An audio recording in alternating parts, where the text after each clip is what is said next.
primary assessment. Remember last day we looked at this sheet, we looked at the scene size up.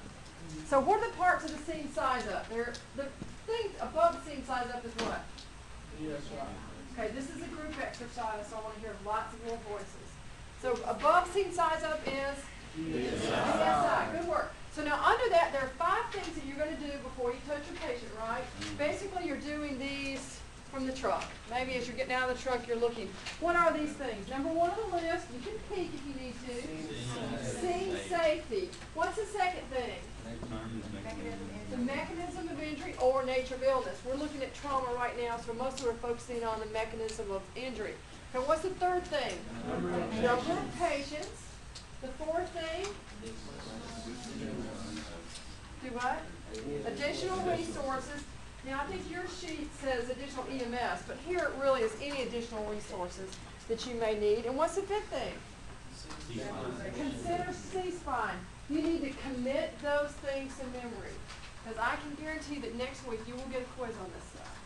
So just start committing those to memory, so you can just spout them right off. Just spout them in order, know what they are. So the next segment there is going to be the primary assessment, and that's what we're going to talk about tonight. And it's not difficult, but it's another section that you're just going to have to memorize. And hopefully I can break it down in a way that makes it a little bit easier for you. But just know that you got to commit it to memory. I'm not making you learn a bunch of math formulas, just some simple little directions here. Who's the math person? I don't know, I missed all the math questions on yesterday's session. We had math questions? There was numbers on there, I missed them. Oh, okay, we'll have to work on that. Okay, our primary assessment. Our primary assessment is when we are assessing our patient to determine or recognize things that could kill your patient. That's really the focus of the primary assessment. We're also going to look at, do we need to, why is this on here? If we hadn't already taken stabilization of the spine, we're going to take it here. The general impression is part of our primary assessment. Remember we talked about that, I think, the other day. You can pretty much look at somebody and you can tell if they're doing well or if they're doing poorly, right? You've looked at people and you go, ooh, you look like you can fill in your own adjective there. You don't want to say anything bad, we're recording, right? We're going to assess their mental status. You know, are they obtunded? Remember that word? We talked about it, didn't we? Are they obtunded? Remember that? Are they alert and oriented? Do they know what's going on? Are they unconscious? Are they semi-conscious? And then we're going to move into the ABCs. And we know what the ABCs are, right? Because we've all had CPR. A is what? Airway. B, breathing. Circulation. You know, I wish I'd taken like a sound recording of the first 2 weeks of class. When I ask a question, it's like silence. Like I said, if anybody utters a word, I'm going to chop your head off because there's no words. See, no, participate. That's what we're looking for. Good. So now we're going to move into our ABCs, airway, breathing, and circulation. And circulation really has 2 parts that we'll look at. And then at the bottom of our primary assessment is making a priority decision. So within about, 30 seconds, we're going to do a pretty quick primary assessment of our patient and determine if this is a patient that we really need to load and go quickly, or do we have a little bit more time where we can do a better, more thorough assessment of them. So all that's going to be our primary assessment. So that's what we're looking at tonight. Move this thing. As I said, the primary assessment is focusing on life threats. What's going to kill your patient? That really is what separates us from other healthcare professionals. We want to find out what's going to kill you and fix it within the first couple of minutes. We're going to be looking at ABC, and all of our assessment is going to depend really on our patient's condition, the resources that we have at the scene. If the helicopter's landed, they can intubate your patient or paralyze your patient or do other things that you may need. Then you may stay and do some stuff. So a lot of our primary assessment is going to be based on our situation that we find ourselves in. Okay, steps in the primary assessment. If you look on here, if you look on your sheet, there's 3 short things. The first one says verbalizes general impression of the patient, determines responsiveness, determines chief complaint. All 3 of those things you will do before you touch your patient. So you can separate those 3 things as things you do before you touch your patient. The next 3 things we do as a physical assessment too. So if you can think of it in that way, it helps you then do that. All right, so the first thing you do when you walk in and you've done your scene size up, you walk into a patient's home, you're going to look at your patient, right? I hope so. And you're going to think good or bad. That's what I think of the general impression. I look at them, if they're up like this going, you know, what's my general impression? Not so good. That would be a thumbs down. If you look at them, they've got their bag packed, you know, they're checking their watch and they're wondering why it took you so long to get there. You know, they're stamping their foot and sitting like this. What's your general impression? Yeah, I'm going to kill you. Yeah. No, that patient's doing all right. You know, if they can scream and cry and carry on and cuss you out, they're doing okay. So your general impression is going to be your initial view of your patient. How do they look? If you look at them and they're extremely pale, and you see big old beads of sweat here across their forehead, and they're all bent over struggling to breathe, or they're holding their chest or their side, then your general impression may be, not so good. So if they look really good, they're probably okay, stable enough for you to take some time. So general impression is very important. Next is going to be level of consciousness. Now, for this stage of level of consciousness, we're really looking for this one mnemonic. It's 4 letters, and you'll get used to this. And what does A stand for? Alert. Alert. Yeah, and we determine alert is if you walk in the room and the patient makes eye contact with you without you having to holler at them or do anything else. If I walked in this room right now and you turn and look at me, then I would term that you are alert. It's a very minimal stimulus. You turn and look at the patient. That's what alert is. Now the next letter is V. What does that stand for? Verbal. Verbal. So what that means is I walk in the room and you don't look at me. I have to call your name. And then you look at me. You know, if you walk in the room and Mrs. Jones doesn't look at you and you go, Miss Jones, and then she looks up at you, that means she requires a verbal stimulus to indicate her consciousness level. The next one is P. That's pain, and it doesn't really mean you got to hurt somebody, but it means if I walk in the room and Ben is, I'm going to use you because you're like right here in my line of sight. If I walk in and he doesn't look at me, and I say, Ben, and he still doesn't look at me because his head's down and like he's sleeping or something, then I have to walk over and go, hey, Ben. Then he looks at me. Then he's alert to pain or some type of physical stimulus. And then if I have to come over here and I shake him and shout and I don't get anything, then he's unresponsive. Okay? So, level of consciousness. Next, we're going to determine the chief complaint. How are we going to get the chief complaint? Yeah, wait a second. What's your chief complaint? Well, if the patient's sitting there, I walk in and adult's standing right here. How am I going to elicit this chief complaint? Yeah, what's going on? You know, why'd you call 911 today? What's going on today? And whatever they tell you, usually it's going to be their chief complaint. So it's what the patient tells you is wrong with them. Now, if you walked in and say, hey, what's your chief complaint? They're going to go, what are you talking about? You know, they don't know what that means. But if you notice, I've got these 3 things in red because these are the first 3 things under your primary assessment. General impression, you look at your patient. Level of consciousness, hopefully you're getting eye contact, you're calling their names, you're starting opening a dialogue, you hope, so you can determine the level of consciousness. And then you ask them, hey, what's going on? You know, tell them who you are, you know, why you're here, tell me what's going on today. So you've done those 3 things really without touching your patient, you know, unless you've had to kick them to wake them up. But generally you're going to get these just by like this with your patient. All right, now I've categorized the next 3 because these are really physical assessments that you're going to do. You're going to assess the airway. If I walk in and here's Dalton and I say, hey, tell me what's going on today. And you tell me, I'm so sleepy. I hate to have to be in class tonight because I'm really tired. Okay, so what do I know about his airway? He's talking. He doesn't sound like he's in any distress. His airway's open, right? Assess his breathing.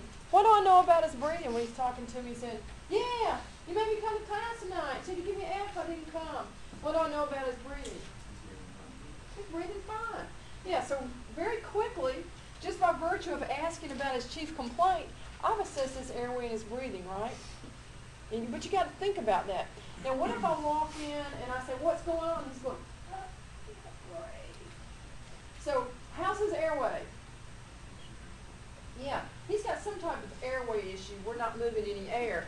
His breathing, not so good. So we're not really sure if his problem is a airway problem or if it's a breathing problem, but one of those two has caused a problem for him. Next is going to be assessing the circulation. How can I assess his circulation, say, without touching him? Yeah, how's he look? That really kind of goes back to the general impression. If his face is really red, like fiery red, I'm thinking he's maybe feverish or got something else going on. Or if he's really pale or if he's jaundiced. So just by looking at him, we may get a little bit about his circulation. How else can I check his circulation? Yeah, this is when you're really going to first touch your patient if you hadn't beforehand. Give me your arm. Okay, I'm going to check his pulse, and I'm just going to check it right here at the radial bone, by the radial artery. So when I'm touching him like this, what all am I assessing? His pulse, is it fast, is it slow, is it irregular or absent? I think it's absent. What else am I assessing about him? His temperature, is he hot? Is he cold? What else? Yeah, his skin condition. Is he sweaty? Is he dry? Is he diaphoretic? Yeah, so I'm assessing all of that just by touching his hand like that. Now, you don't have to count his pulse here because you're really just looking for, is it fast, is it slow, irregular, or non-existent. That's all you're looking for there. But what's the other part of circulation that we're also going to look for? And this doesn't mean we're doing it by touching here, but we read our chapter right. I didn't went right home and did it last night. Somebody read the chapter, so you can If he's bleeding. yeah, we're looking for any bleeding. If you look around, is he bleeding anywhere? You know, if we're sitting here and he's trying to act real cool and calm, he's got a knife sticking out of his back and there's blood everywhere, you know, we'd want to be sure and catch that early on. So assessing circulation is going to be checking here, you know, the skin signs. I call that skin signs. Is it warm, cold, moist, dry? Is his pulse fast, slow, whatever? And then you're going to look to see if there's bleeding anywhere. So don't forget that step of C. And then the final part of your primary assessment is going to be establish patient priority. So I walk in, he's talking to me, he says, I'm just really, really tired. I want to go home and take a nap. You want me to go? The only way I can go home is if I call 911. What's his patient priority? Yeah, it's way low. So where's he going to spend his night? Triage. Yeah, he won't get a favorable report from me. Okay, so another thing I want to point out here too, because paramedic students are struggling with this. The order of the ABCs depend on your initial impression of the patient. If you look at the patient and they're like gushing blood out the side of the neck, are we going to say, oh, I think we need to open his airway? What are you going to do? We're gushing blood all over you. Yeah, it's called, let's stop this blood gushing all over me so now I can assess his airway. So, yeah, so sometimes you may have to alter that just a little bit. Not every time and not most times, but occasionally you're going to have to use your own noggin and make an executive decision about which is more important here. Most cases it's going to go A, B, C, but there will be times where you may have to jump one over another. If they're alive, we usually go A, B, C. When do we go C, A, B? Yeah.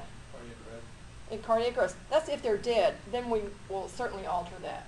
If they're lifeless or they have no pulse, we will do, do CAB. We'll check a pulse first. General impression. General impression is going to be based on their environment. If you walk in and it's really freezing in here and your patient has this whole blue look about him, that's going to tell you stuff about your general impression too. Then maybe it's really cold in here. Just looking at your patient, his going to tell you a lot of information. Your general impression is going to help you determine how severe they are. If I walk in and Dalton's sitting there and his lips are blue, he's really pale, he's not moving very much, but he looks at me when I come in, and I say, what's going on? And his eyes just kind of go like this. What's my general impression like? Yeah, he's pretty bad. He's probably got himself propped up there, but the blue lips outside of eating a blue popsicle tells me what? See where? Yeah, he's very cyanotic. He's poorly perfused. So I would determine him as severe. So your general impression is going to help you immediately set your priorities. There's going to be plenty of times where you walk in and you see that patient. Before you do any ABC assessment, you just look at him, and the phrase that always comes to my mind is, oh, blank, and you fill in whatever you want. So it's either, oh, blank, like, oh, geez, this is really bad, or, God, he looks fine. So usually that's the way you're going to break that down. But if they look bad, no matter what the results of your ABCs are, usually you're going to look at a rapid transport. So the look test. You look at them, they look bad, they're probably bad. It just seems to work out that way. Certain findings that indicate you've got a bad patient. Any patient with an altered mental status is going to be considered critical. Any kind of altered mental status. Because a lot of cases, or most cases, you're not going to know the cause of that altered mental status. What are some things that you can think of that might cause an altered mental status? And let you go first. Drugs. Of course you think that one. You got one? He took yours? I've heard that before. What else could cause an altered mental status? Yeah, so you've got dementia. Sure. A head injury. You could be just always altered. Could be. But, oh, they took yours, head injury? Well, I was going to say concussion. Yeah. What else could give you altered mental status? What complement drugs? Hypoxia. Alcohol, that's a good one. What is your other one? Do what? Yeah, if you're diabetic, if you're hypoglycemic, Alzheimer's, yeah. There are all kinds of things that can give you an altered mental status. So any altered mental status, you're immediately going to think it's critical. If it turns out that it's an Alzheimer's patient or they have long-standing dementia, then it may not be critical, but your first instinct is anybody with altered mental status can be critical because that can kill them. Any patient that's real anxious, well, all my patients seem to be anxious. But what are some of the common things of anxiety? Top of the list. Hypoxia.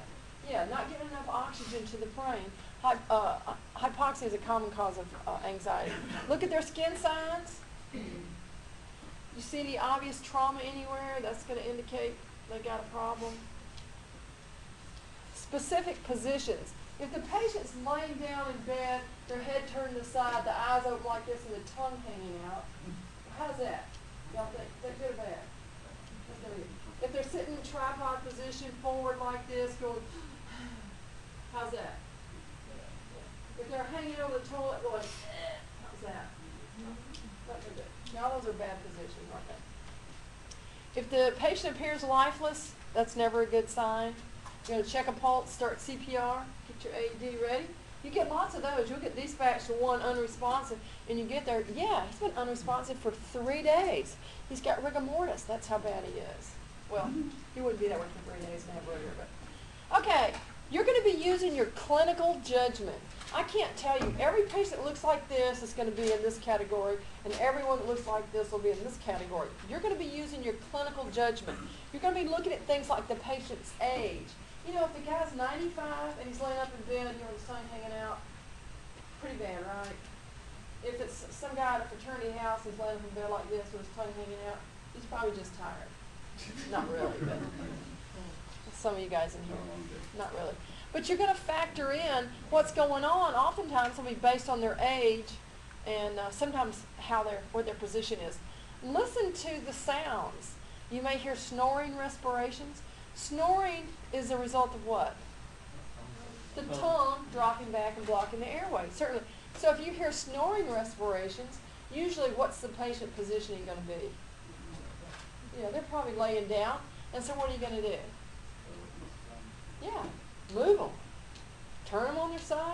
sit him up, whatever. Gurgling respirations, what are you going to do? Yeah, so you're going to suction before you like put on oxygen and do all that other kind of stuff. Because suctioning is an airway issue, right? Also, I hate this part, but you want to be using your nose because your nose can tell you a lot about what's going on in a home.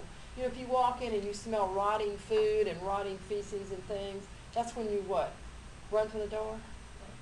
No, it just kind of tells you some things about the state that your patient's living in and what you may find as a problem. And I'm sure over the course of your first rotation out there, you'll encounter somebody that will tell you about a patient with a GI bleed, a gastrointestinal bleed. Would that be a bad smell? Yeah, that's like horrible.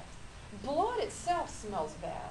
So if there's a lot of blood on a warm day, which is like 365 days a year down here, it smells really bad, and vomit never smells good. Okay, another thing is it's going to be your chief complaint. You're going to ask them, why did you call 911? Tell me what's going on today. Now, if somebody calls, or the dispatcher dispatches you for somebody who's feeling dizzy, and you get there, and I say, well, don't tell me what's going on today. And he goes, my leg hurts. You're going, well, there's dizzy, my leg hurts. What's the chief complaint? What he said, leg hurt.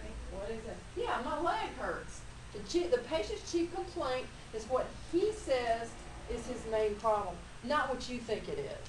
You know, if I walk in and I say, hey, doc, what's going on? He goes, blah, blah, blah, blah, blah, blah. Oh, my leg hurts.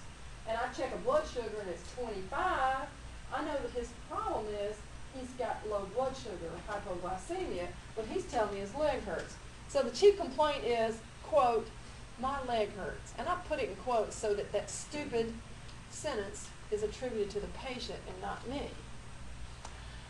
Some patients may be very specific with what's their problem is. My leg hurts, my stomach hurts, my head hurts. But in your elderly population, very commonly they'll say, I just don't feel good. And they have a difficult time pinpointing a specific ailment.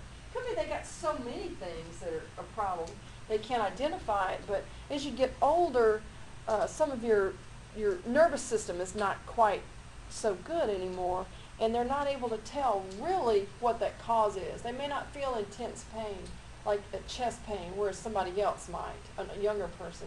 They just feel, I just don't feel well.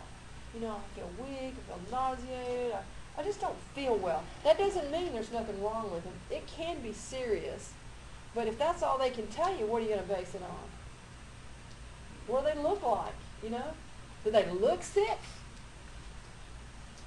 So just because it's vague, that doesn't mean that there's nothing there. Of course, you'll be looking for life-threatening conditions. You know, I feel like my head's going to explode. That wouldn't be good. Okay, we talked about mental status. Alert means they're alert to person, place, time, and event. Now, everybody does this either by 3 or 4. I'm a by 4, person, place, time, and event. That's the way I learned it. Your book must say person, place, and time. It doesn't really matter. I want you to know that you know what's going on, too. So neither one of those is either right or wrong. I'm just a 4. Some people are a 3. I always want more, so I'm 4. Verbal response, we mentioned that one. Painful response and unresponsive. That's the AVPU scale. That is going to be your preliminary determination of their mental status. As we go on through the whole trauma section, we're going to talk about a more specific scale that you will do a more detailed assessment of your patient's mental status. But for our primary assessment, we're always going to assess using the AVPU scale. And it's pretty easy. You walk in, do they look at you? Do you have to say something to them for them to look at you? Those are the main ones.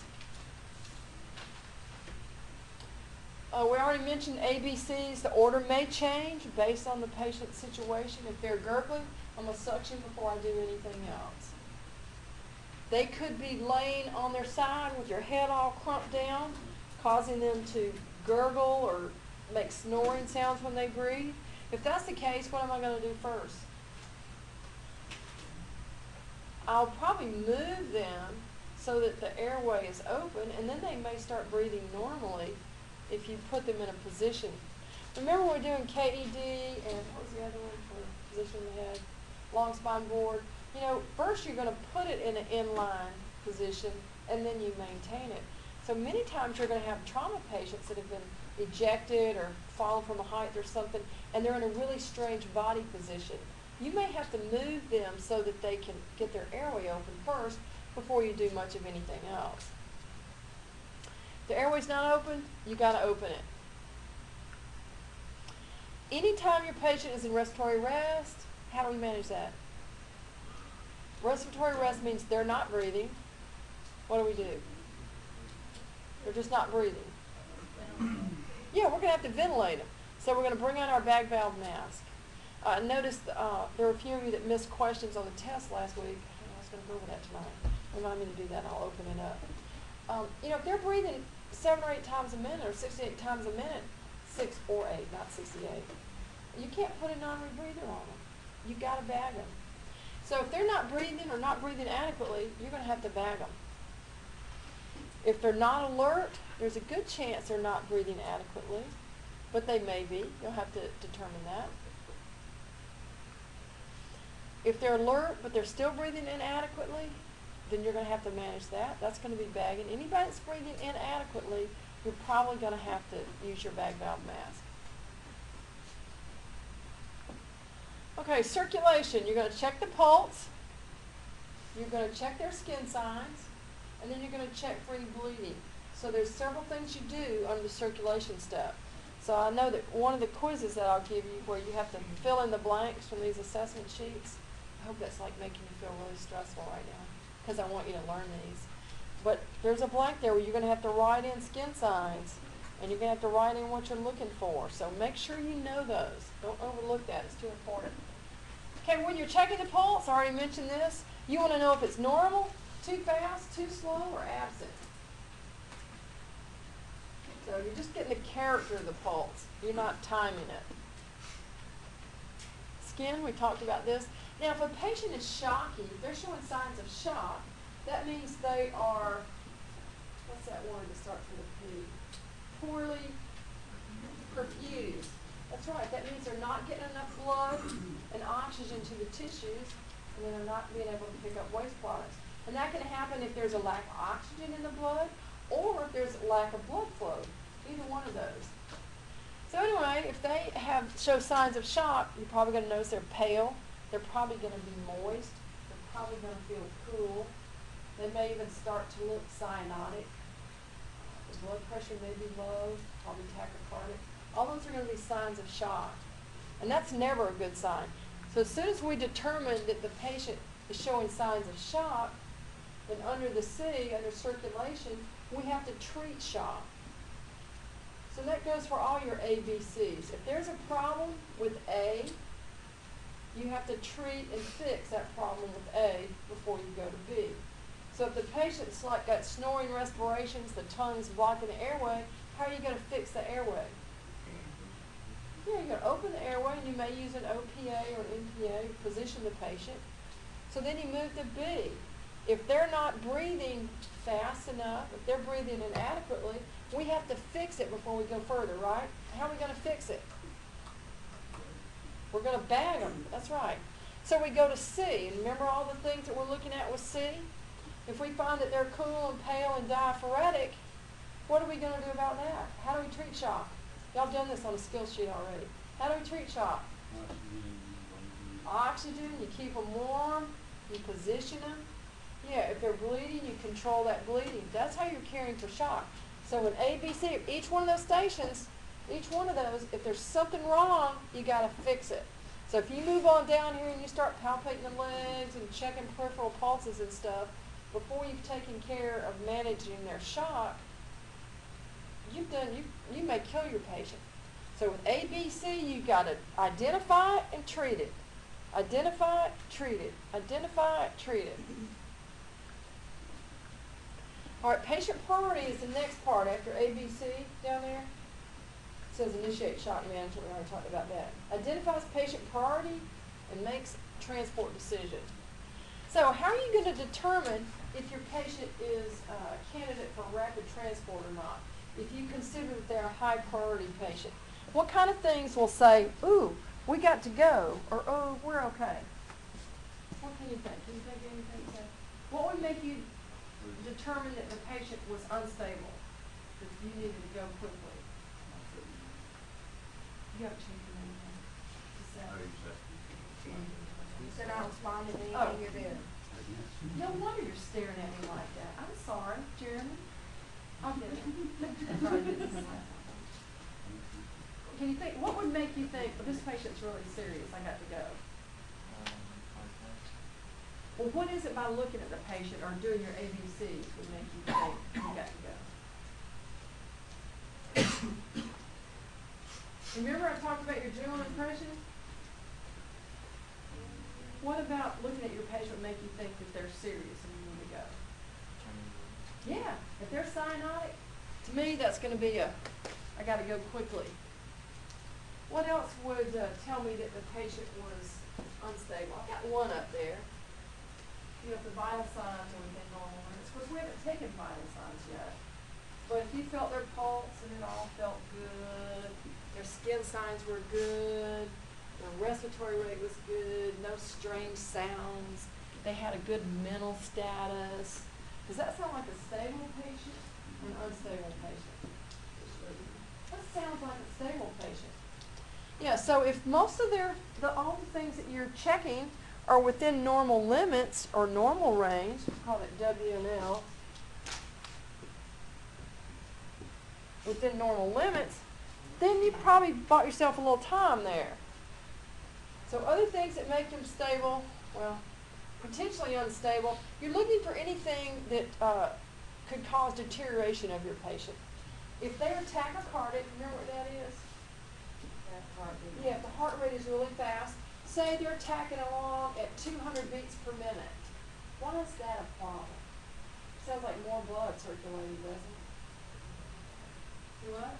Their heart's not filling up well. Yeah, the heart's not filling up. It's really increasing the workload on the heart, but if it's going like this, I mean, how fast can it fill up? It's kind of like when you're trying to drink a drink. It's going to go, and it's like gushing in there, and you don't have space for it, you know, nothing's going to happen there. You're not able to fill your mouth up because you're guzzling too fast. Same here. If it's trying to pump this fast, pretty fast, you're not going to be able to fill it up. It's not going to be able to get out. So are they going to have normal vital signs? Are they somebody that could potentially deteriorate? Yeah, the heart can't pump along at 200 beats a minute for long before you start seeing very negative side effects. So you're going to be evaluating whatever you are seeing, do they have the potential to get worse? You know, anybody that has an altered mental status, you know, has that potential to get worse. If they're already cyanotic, what's the likelihood they're going to get worse unless you do something quickly? Probably pretty good, huh? Any interference with the ABCs is a threat to their life. Anything that's interfering with their airway, anything that's interfering with breathing, anything that's interfering with their circulation are things that can kill them.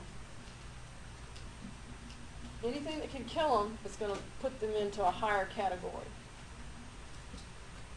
If you can't fix it, you know you're absolutely going to have to transport immediately.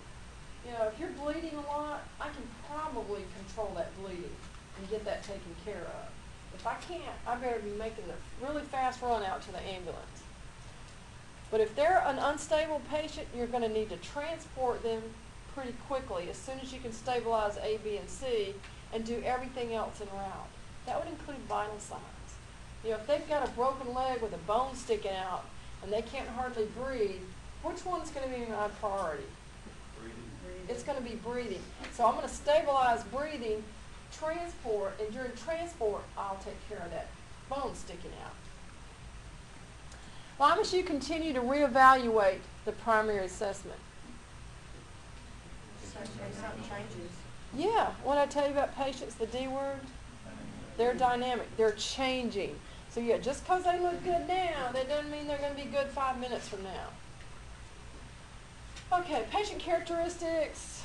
All right, you want to determine if it's a medical or trauma, because we can't surgically fix any trauma stuff, right?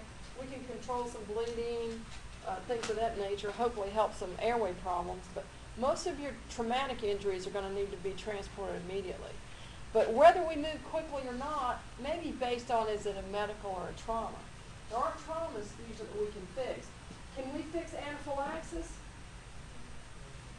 A severe respiratory distress? Yeah, we got an EpiPen. They can fix that. Can we fix heart attack? No. There are a few things we can do, but we're not going to be fixing that, right? So based on whether it's a medical or trauma, that may dictate how we're going to manage the patient. They have an altered mental status. Is that stable or unstable? It's always unstable.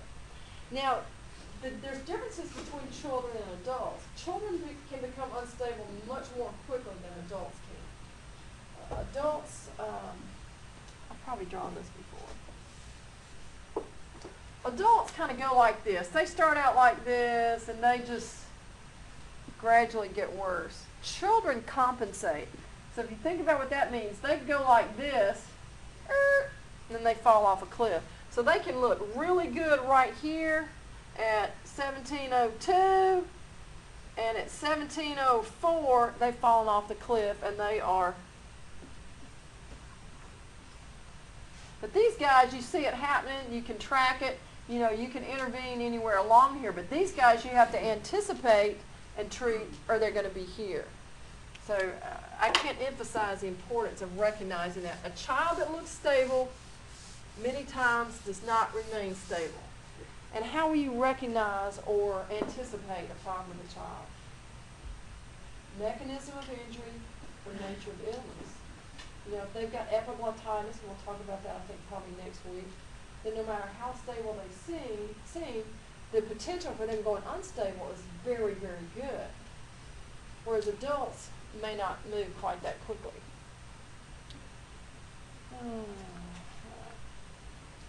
How might normal findings in a primary assessment differ for a child compared with an adult?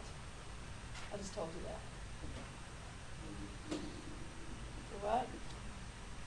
Because they might look good one minute and next minute. Yep. They deteriorate very rapidly.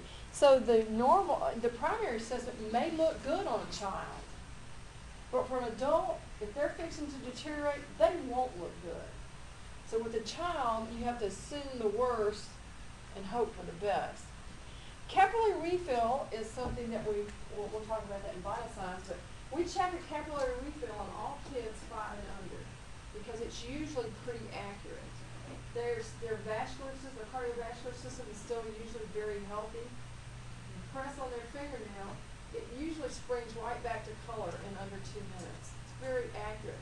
With older people, the older you get, the less accurate that's going to be. Somebody at 65 years old, probably not so much. I wouldn't count on it. If I squeeze it down and it pinks right up, then yeah, that's a good sign. But if you squeeze it down and it doesn't pink right up, it may not really mean anything at all. So capillary refill is important. And usually check it at the nail bed here, but there are other places you can check it. I mean, you can just check it right there. You can watch the color return in other places besides just right here. So who will we, when is a capillary refill dependable? Little kids. What age? 5 and under. Yeah. So 6, not so much. 5 and under is the cutoff for that. And when would it be inaccurate even on a child? Yeah. If they're really, who said that? Yeah. If they're really cold, then they're going to vasoconstrict because they're really good at vasoconstriction. And then your capillary refill is not going to be accurate either. No matter how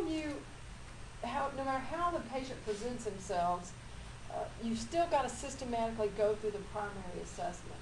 You can't just say, well, I've seen this before, I can skip this part. No, you need to really go through and think through each single step.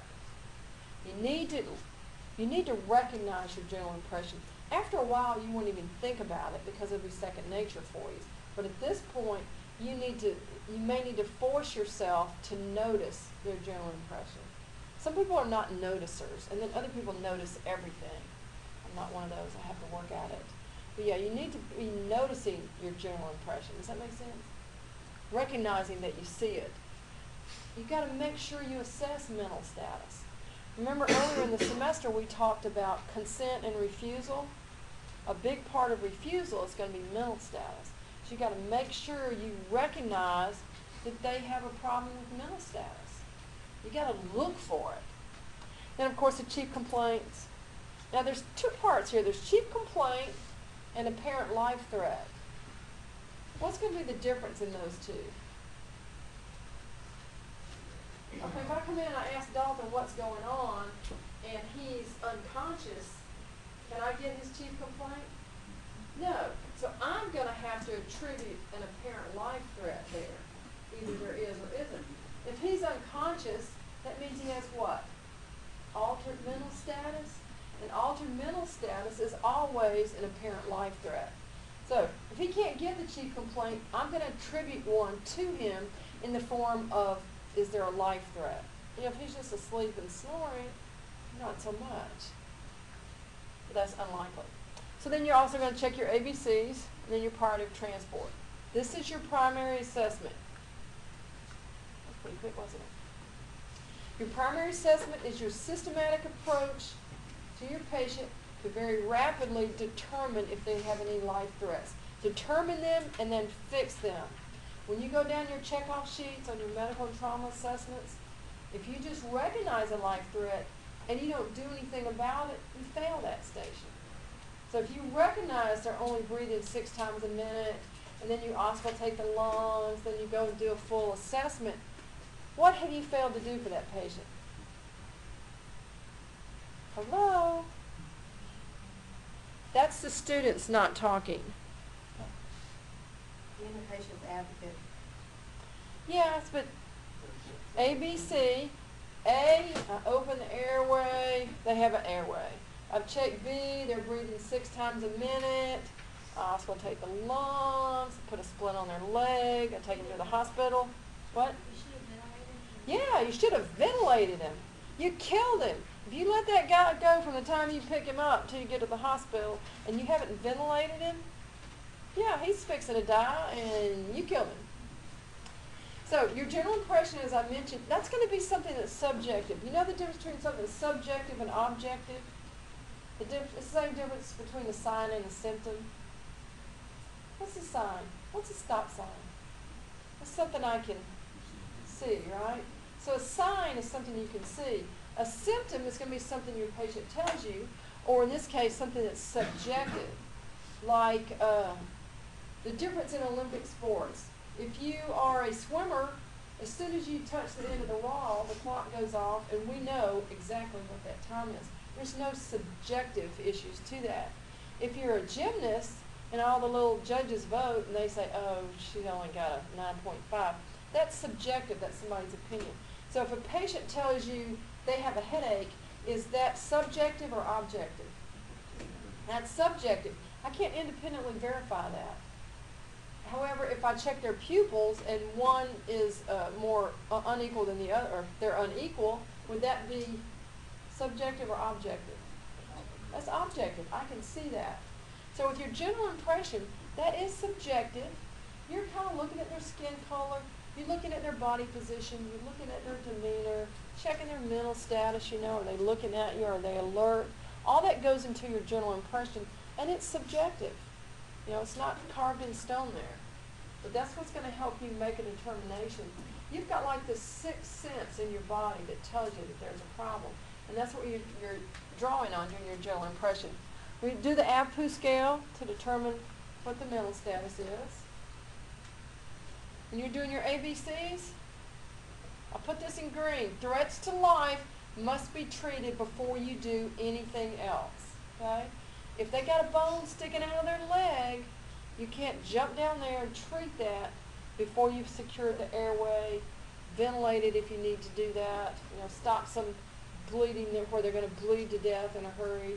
You know, you got to treat those first. Okay. Patient's priority is just going to tell you how urgent the patient is, how quickly you got to get going. And one of the things you're determining is, can we stay on scene and do some more assessment and some treatment, or do we need to snatch and go?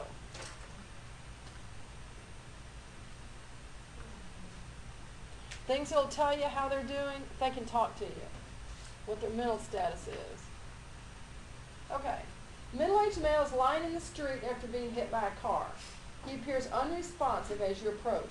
You notice that he is bleeding from a laceration on his forearm and making gurgling sounds from his airway. You're by yourself. What factors do you consider in deciding what to do first? Anybody? We're gonna suction the airway, because if we don't, what's gonna happen? Yeah, we're gonna kill him. See if we got that right. Wait. Oh, well, didn't know the answer. Yes, you got to learn to go down that list and make sure you know every single one, and you just hit them as you go.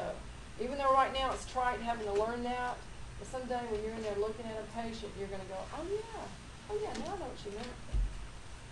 See, that was pretty quick. Careful with it. What time is it? Not too bad. Let me stop this